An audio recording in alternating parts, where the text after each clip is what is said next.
Hey there.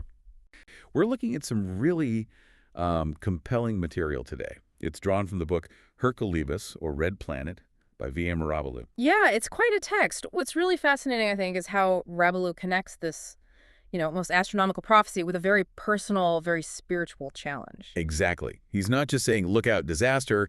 He's framing it as, well, a consequence of something deeper. Right, a consequence. So our sources today are excerpts and summaries, basically straight from this book. And what we want to do in this deep dive is really unpack Rabolú's vision. It's intense. Mm-hmm. He talks about these huge cosmic and environmental events coming, explains why he thinks they're coming, and then lays out this path humanity needs to take. It's quite a mix, isn't it? Like part literal prediction, part urgent call for spiritual awakening. Totally. And based on the material, the real focus seems to be, one, the prophecy itself, this planet Hercolubus, Yeah, the big red one. and the devastating physical stuff he predicts. But then, two, his main point, that the only way through it is this profound spiritual transformation. And he gets specific about how to do that, apparently. Even touches on, like, cosmic connections, bigger picture stuff. It's definitely a unique premise. So let's jump right in. The core prophecy, Hercolubus and the catastrophe. Okay, so Rabelais' central idea is pretty dramatic. He talks about Hercolubus as a real physical thing, a huge celestial body, a red planet, and he says it's heading towards Earth. And he's not vague about what happens next, Yeah. right?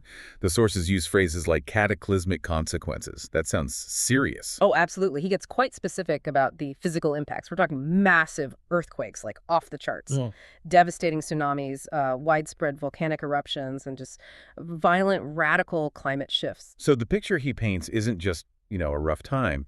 It's civilization altering, Hmm. radically reshaping the planet's surface, the atmosphere, destroying infrastructure. Exactly. Decimating civilization as we know it.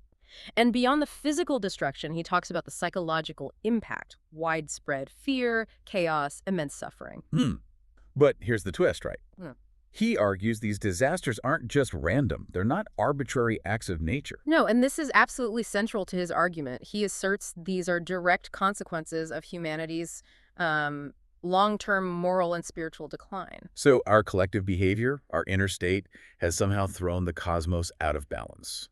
That's his take. That's his perspective, yes. That our negative actions have disturbed some kind of cosmic equilibrium, and these events are the physical result. Which makes Hercolubus's arrival more than just a rock in space. It's a kind of cosmic warning. Precisely. A sign, in his view, that humanity has gone so far off track that a fundamental shift in consciousness and behavior isn't just a good idea, it's like urgently required. According to Rabolú, then, this whole scenario really poses a direct challenge to our very survival. The stakes are incredibly high in his narrative. It's existential. Okay, so that's the terrifying problem he lays out. This approaching planet, both a physical threat and, in his view, a kind of cosmic judgment. What's the way out? What's the solution he offers? Well, Rabolú is very clear on this. He states, quite emphatically, that the only way to mitigate these disasters, the only path to survival, really, is through profound spiritual transformation and preparedness. The only way. That's a strong claim, facing what he describes as a physical catastrophe. So where does someone even start with that kind of transformation, according to the book? It has to start inside. The absolute foundation, he says, is rigorous self-reflection. Just thinking about yourself. More than that, it's presented as this ongoing process. You have to really examine your thoughts, your actions, your intentions, identify your flaws, your negative patterns, and actively work to, fix them, to cultivate a more enlightened way of being. Okay, so digging deep. And this leads to something he calls spiritual cleansing. Yes, that involves specific practices aimed at purging what he calls negative energies and cultivating, purity of soul. And it's not a one-and-done thing. It's emphasized as a continuous journey. Right. And are there specific virtues he says we need to focus on? The materials point to things like moral integrity, compassion, and altruism. These are the core qualities to actively embrace and live by. Is this just an individual thing, though, or is he talking bigger? Oh, much bigger. He explicitly calls for a global transformation, a shift in collective consciousness and behavior, moving away from, just chasing material stuff towards valuing spiritual wealth. And why is that so critical? Is it just about dodging the earthquakes and tsunamis? That's part of it, maybe softening the blow. But the deeper reason, according to him, is to address the root cause, to fix the internal spiritual and moral mess within humanity that, in his view, allowed these calamities to manifest in the first place. Ah, okay. So it's about ensuring humanity survives in a meaningful way, not just physically clinging on. Exactly. It's about growth, evolution, not just endurance. That link he draws between our inner world and these huge external events, Hmm. that's really the crux of it, isn't it? It's quite counterintuitive. It really is. So, Yeah. okay, we need this transformation. How? Does he give practical steps? Techniques? He does. The sources detail some pretty specific methods for understanding the bigger picture and actually transforming yourself. One of the most prominent is astral projection. The astral projection, Yeah. right? The idea of your consciousness leaving your body. Yeah. That sounds, well, out there for a lot of people. Hmm. How does he frame its importance? He presents it as absolutely essential, not just some weird phenomenon, but crucial for gaining deeper cosmic understanding for spiritual enlightenment. It's positioned as a way to get insights into, the true nature of reality, how the universe works, and specifically these changes coming with Hercolubus. Does he explain how to do it? Reportedly, yes. The book is said to offer techniques, things like deep relaxation, intense concentration, using specific mantras. Sounds like it requires serious dedication. Right. Consistent practice and mental discipline needed. Definitely. And he apparently draws on his own experiences with it. Ah, so he claims to have done this himself. Oh, yeah. He recounts journeys in the astral realm, describes meeting celestial beings, witnessing cosmic events, even seeing Hercolubus approaching from that perspective. Wow. And he says these experiences gave him insights into, the interconnectedness of everything, spiritual hierarchies, cosmic cycles, the whole 9 yards. So, in his system, astral projection isn't just navel gazing, it's a tool for understanding what's happening and navigating it. Exactly. It's about getting beyond our physical limits, accessing higher knowledge, and kind of aligning yourself with the cosmic order as he sees it. Okay. And apart from astral travel, which might seem pretty advanced, does he offer more accessible exercises for awakening and, crucially, survival? Yes, absolutely. There are practical exercises outlined. Meditation is a big one. Okay. Meditation makes sense. He presents it as fundamental, key for developing higher consciousness, mental clarity, perceiving these cosmic truths he talks about. The sources mention specific guidelines when, where, how to focus. And mantras were mentioned, too. Yes, repeating certain words or phrases. The idea is to harness spiritual energy, help with that inner transformation, provide some kind of protection against negative influences, and purify your energy field. He also connects physical health to this, doesn't he? He does. It's seen as vital. You need a healthy body for a healthy spirit. So the book apparently suggests exercises, breathing techniques to boost energy, and emphasizes a proper diet, natural, unprocessed foods. And what about emotional stability? That seems important if the world is falling apart. Very important. That comes through self-reflection, again, maybe journaling to understand your inner conflicts and actively cultivating positive emotions. Compassion, forgiveness, creating a positive inner state. It sounds like the overall goal of all these practices, meditation, mantras, health, emotional balance, is to build a kind of spiritual resilience, fortitude. That's exactly it. Equipping people with the inner strength not just to endure the chaos, he predicts, but to actually awaken their spiritual potential.